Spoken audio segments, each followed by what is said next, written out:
said, organizers of this event, myself as a Nigerian, we are totally in support of the need for young people to demand their future, you know, so that for posterity's sake and for their own kids, they'll do better.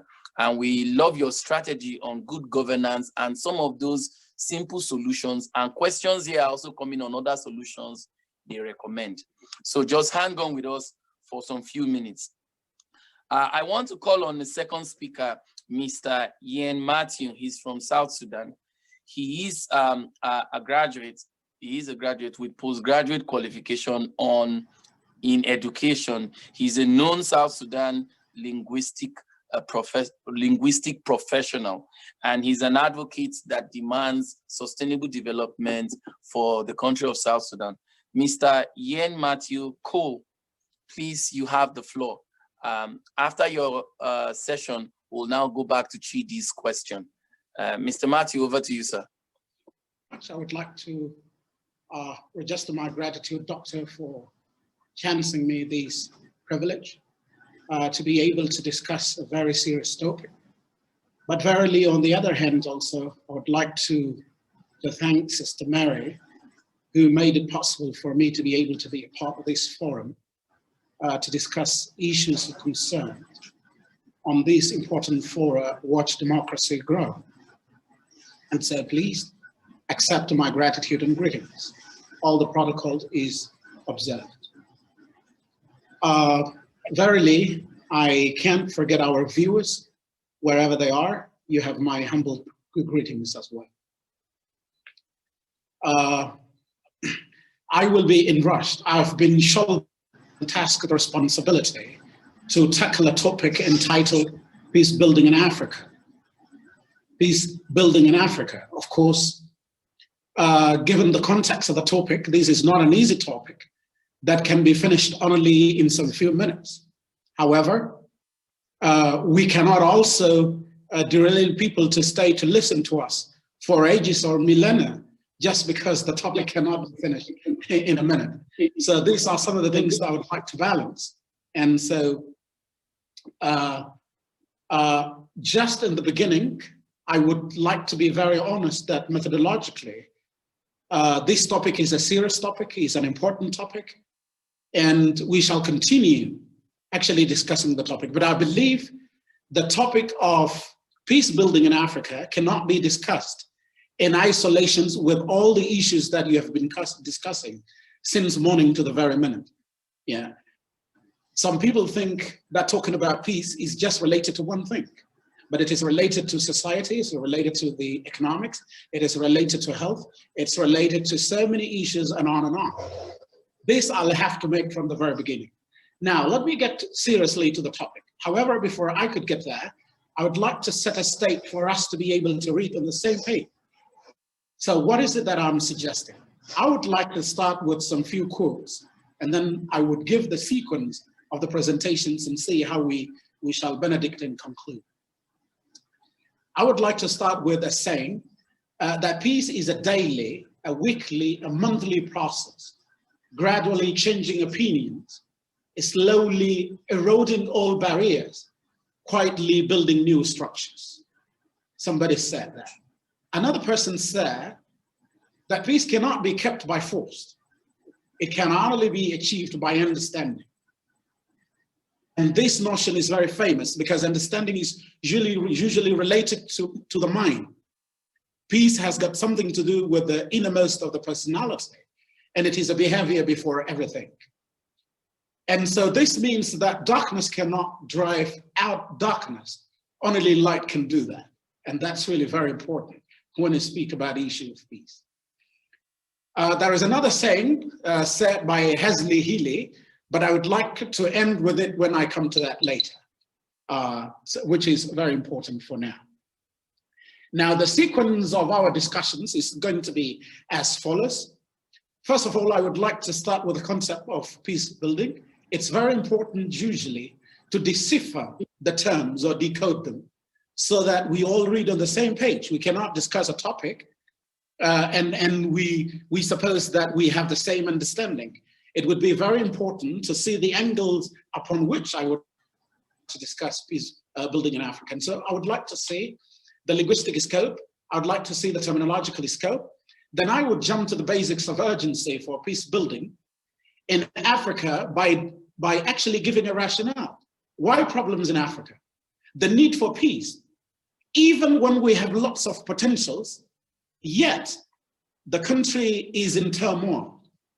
Then we will set the basis for diagnosis of the problem. This is to set the criteria. Correct identification of the issues that will help us to get approaches that will help us discuss any issue. Hitherto, I'll touch a bit on the challenges, then the way forward and the conclusion. This is how I would like to discuss our topic. Now, let us start. As the topic suggests, the discussion shall dwell on the issue of peace building. But to display justice to our audience and given the scientific norms in tackling the issues in a methodological manner, I wish to first dwell on the terms related to the topic as I stated earlier. Let us have a quick look at the Africa we are due to speak about and attempt to diagnose the situation, the challenges, the prospects of the peace building initiatives, strategies, approaches, and favorably recommendations. So exactly what is peace building? As you can see, peace building is a compound abstract noun in English, they would say. But it comprises of three morphemes.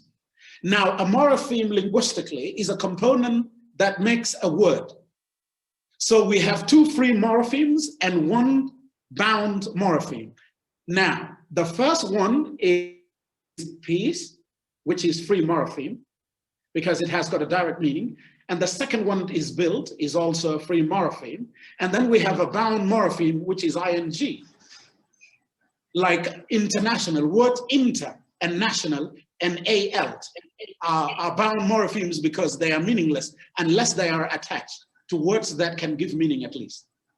Now, basically what we are saying is that the first, which is peace, originates into English language terminology from Anglo-French, faire, whereas the later means to construct, repair, restore, renovate, to re-establish or to mend. Now look, restore, re-establish, mend. These are very important terms that will help us later shortly. Now in short, we can say that peace means freedom from civil disorder. And one of the speakers has been speaking about brutality. Now look, if there is brutality, is there civil order? Internal and external warriors or panics, you can say. Now, when you're speaking about peace building, so many think that we speak about issues that are related to state, having UN or African Union or AAU or whatever organizations that you're talking about. No, there are other aspects that are psychological and social as well when you discuss the issue of peace building. So linguistically also, it is related to internal and external warriors or panics. Now, contextually, it culminates reconciliation, silence, tranquility, agreement, harmony, and rest. These are all terms that are related to the first term, peace. Now, the online English dictionary refers to peace as a state of quit, freedom from disturbance. This disturbance could be political, it could be social, it could be psychological, it could be cultural, by the way, and on and on. That's why we have to stick to these terms. And again, it means freedom from agitation, okay? Or respite from war, because if there is war, then you are constrained, you're not free, and you don't have tranquility and peace of mind. And that's very internal. So that's very important. It means friendliness, calm, rest, coherence, concord, and silence. Now, of course, the achievements of such would be very utopian and may pose a lot of questions. That's why we are discussing peace building. Because could it really be possible to have such things at a go? Is it not very utopian of me? Am I talking about heaven and those that are suggesting issues related to peace building? Of course, these would be very logical questions if they are posed. But that's why we are discussing the topic. Now, that is just linguistic scope of the peace building. But terminologically as a term, peace building is a long-term process of encouraging inner confab, dialogue, trilogue. It can be dialogue, it can be trilogue, it can be repairing relationships and reforming institutions. For positive change to last, this is just to say, everyone affected by a destructive conflict has to be involved in the process of peace building. This is to suggest that transforming relationships is key to putting an end to violence. This is how some scholars look at the so-called peace building. On the other way, peace building donates the development of constructive personal, is very important, personal. So peace does not start with two people. Peace starts with a person and understanding. It goes now to a dialogue, and then it goes to a trilogue, and it goes to a quadrilogue, and then it goes to quintilogue, and on, whatever level of a speech. For positive change now to last, everyone affected by a destructive conflict has to be involved in the process. I repeat that. That is very important. Now, the groups can discuss. The issue could be discussed across political relationships. The issue could be discussed across ethnic relationships, class relationships, national and regional boundaries. These are the levels that we can discuss the issue on. The issue of peace building can be discussed on the level of apparatuses and milieux of horizontal and vertical levels. That's very important to ensure that we have it indeed. Now, why? So that it aims at resolving injustice in non-violent ways to transform the structural conditions that generate deadly conflict. Therefore, the phrase peace and security is an oft used one in common parlance because it implies a synergy, a complementary state that is not present when violence and conflict pervades society or a country. Therefore, both peace and security are means to other ends, but they are also means in themselves. So two things. We are suggesting that peace building issue is something that is an end to us, but it also means for other issues, like you cannot speak about development if you don't have peace. You cannot speak about sound education unless you have peace. So these are interrelated ideas, but we are just setting the stage to discuss the issue further. Now, furthermore, peace is a stress-free state of security and calmness that comes when there is no fighting or war. Everything coexisting in perfect harmony and freedom. When you feel at peace with yourself, you are content to be the person. So that's really very important. That's an important issue to that extent. And so, brethren and sisters, wherever you are, generally peace is classified into two types: internal and external peace. This could take innermost of an individual. It could be internal in a country. It could be internal in a community. It could be internal in a religious sect or denomination, and whatever level. Or it can be external, as we all see. Intrinsic and extrinsic. Internal peace is called by another word, inner peace, as I suppose. This process includes violent prevention, which is typically conflict management, its resolution, or transformation.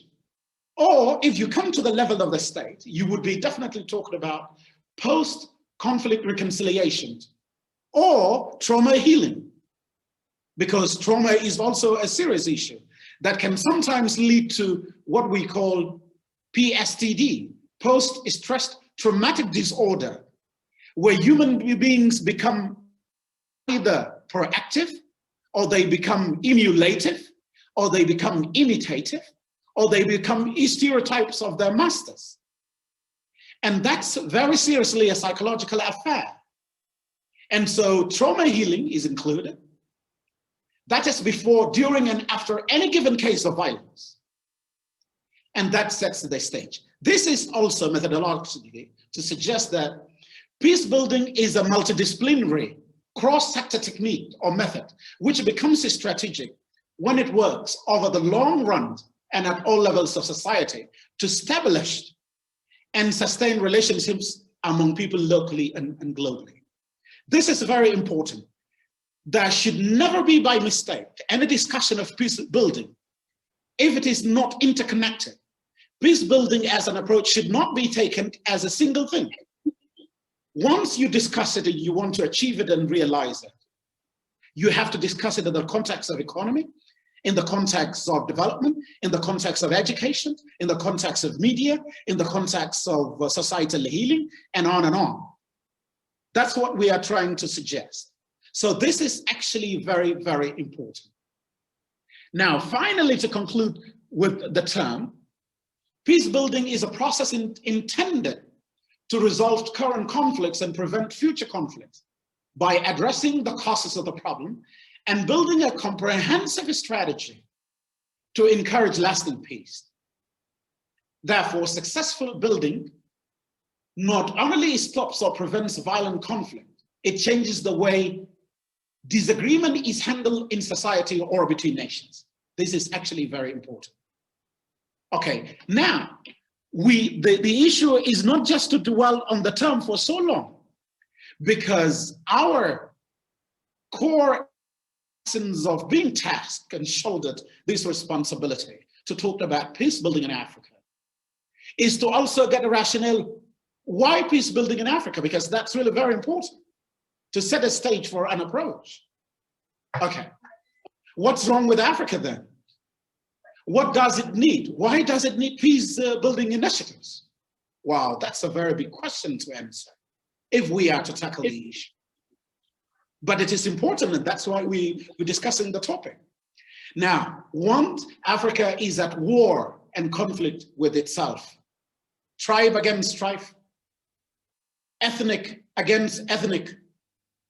We have states where the national army is ethnicized or tribalized. We have issues of where the national army is politicized when it is supposed to represent everyone. We have issues of our politics being militarized, and we have issues of our military being politicized. Now look, these are all issues. So Africa is at war and conflict with itself on political level, but also we can speak about other levels, on cultural and social levels. Africa is at war with the neighborhood. This is very important. Whose eyes are on African resources? This is very important, brothers and sisters. Africa is not just at war with itself. Africa is also at war with its neighborhood. Do you know why? Because of our resources. That's why don't ask me a question. Why is it that greater dollar is greater than anybody when they don't have gold more than us? We have a lot of gold in Africa. And by the way, to your information, we used about 30% of minerals, of world minerals to the world. And yet our currencies are to the beneath. Hello, Mr. Mathew. Yes, go ahead. We have about 5 minutes more, so you can answer 1 or 2 questions before you go for your meeting. Really? Yes. We have already gone past 18 minutes now. Okay, okay. Go ahead. I don't know how I will summarize it, but it's okay. Let me try. There is no way. Okay.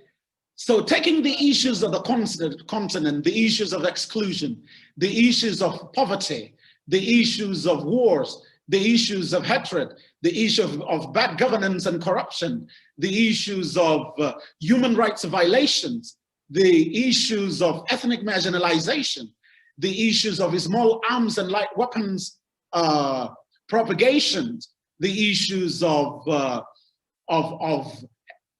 hatred, the issues of absentia of good education, the issues of planning, the issues of good governance, the issues of effects of colonization, the issues of the policies of neo-colonization.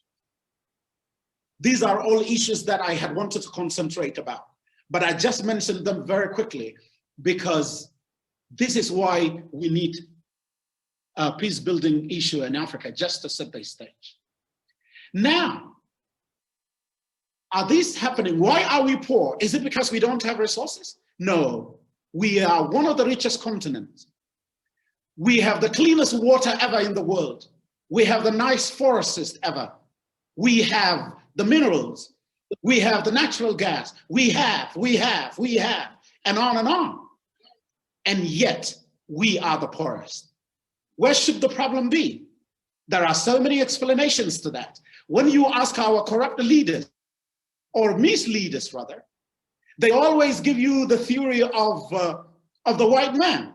Yes, it is very true that before the white man came, Africa was one. Like one of the novelists said, that before the white man came, we were one. Before the white man came, we ate together. Before the white man came, we drank together. Before the white man came, we danced together. But when the white man came, he brought us a black big book called Biblia. He told us to pray while our eyes closed. And when we closed our eyes, they took our minerals, our resources. And when we opened our eyes, they were gone. And once they were gone, our resources were taken. And we started to search where the problem is. Then we became Easterners of the bank and Westerners of the bank. So this is the theory that our leaders give. Yes, it is very true. The white man came and we were colonized. But the white man is gone. And yet we have our leaders. So where is the problem again?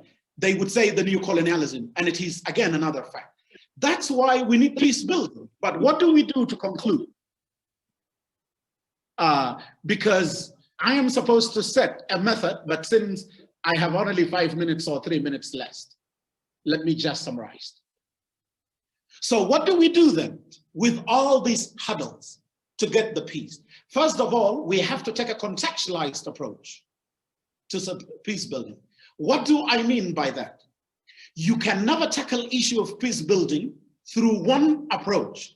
The approach has to be contextualized to your domestic situation, the time factor, the place, the cultures around, so that you achieve exactly what you want. You have to talk about roles to be played. The role to be played by the stakeholders. Who are the stakeholders? Is it the state? Yes, the state has a role to play, but it is not just the state to play a role. If we are to achieve peace in Africa and to build it, we have other stakeholders, the communities, and then we have the civil society. We can have our diaspora, like you folks, who are now helping us. You can play a great role, like conscientizing, like orienting, like awareness, like inculcating the issue of peace. And of course, that's the big concept to discuss. It's not just a simple thing. And so for us to achieve this, we have to build the capacity of the stakeholders in managing the conflict in its all levels. We have to recognize the burdens of long-term violence. We have to diagnose it exactly. Every cultural, social, political issue has got its approach. It cannot always be one approach. We have to elicit plans from the locals. Let us not bring fixed solutions. Like somebody would say, well, the problem is socio-political. No, the problem may not be that unnecessary. The problem is different from a place to the other. Now read the human minds and their behaviors correctly so that you work on the conflict transformation. See your insider and outsider links. Who in the region is having the same mentality? Who in the world is having the same mentality? Because not anyone who pays us money to do these peace building initiatives is in line with us. Diagnose the spoilers. Have clarity of vision, mission, and objectives. to your approach. Please identify the obstacles to strategic peace building by doing what? By knowing who is financing you. What dictation is being made to you? And who are you dealing with in the continent as Africans as one of the challenges and prospects? Because one of our challenges is that we have corrupt leadership. They are not allowing good leaders to get into the system. And so they are just followers of the white man. And because of the great trauma, to conclude, we are categorized as Africans to these levels. Some of us became proactive, like you folks, who are having such programs to save our continent, to build the peace. But very unfortunately, we have another group, they are not innovative or proactive. They have become emulative. Emulative by emulating what the white man does. And they think the solution can come always from the white man. They do not know they can be a solution themselves. Then we have another group that is stereotypes. Like, for example, if I open a shoe shop, everyone will also open a shoe shop. If I do a restaurant, they will do the same. So they are not entrepreneur minded. This is also a group. So these are the levels that we have been divided into. Now, in conclusion, although I have so many issues that I have not finished, but because of time factor, let me say this, that continental peace should be anchored on the architecture of building it by talking about institutions. Let us not have elusive peace that is built on illusions, not on realities. Diagnose your issue, diagnose the conflict, decide who the stakeholders are, who should get involved. Do not exclude anyone. See the economic recovery continent. You see, do an all-encompassing concept of peace building. Think about the issue of legislations and litigations and punitive and preventive measures, because you cannot discuss peace building in isolation when it is not protected. So what do we do if we talk about peace and people now are in understanding? Once a dialogue is achieved, a spoiler can come. What do we do? How do we prevent? What legislations, what litigations, what preventive and punitive measures do we put in place? These are all mechanisms and things that we can do. Of course, I'm just speaking on continental level. Had I had time, I would have spoken and taken examples of different countries. Yes. But because the issue is global, we could not now. Otherwise, thank you so very much. Thank you. This is just a general overview. Yes, thank you so much. And you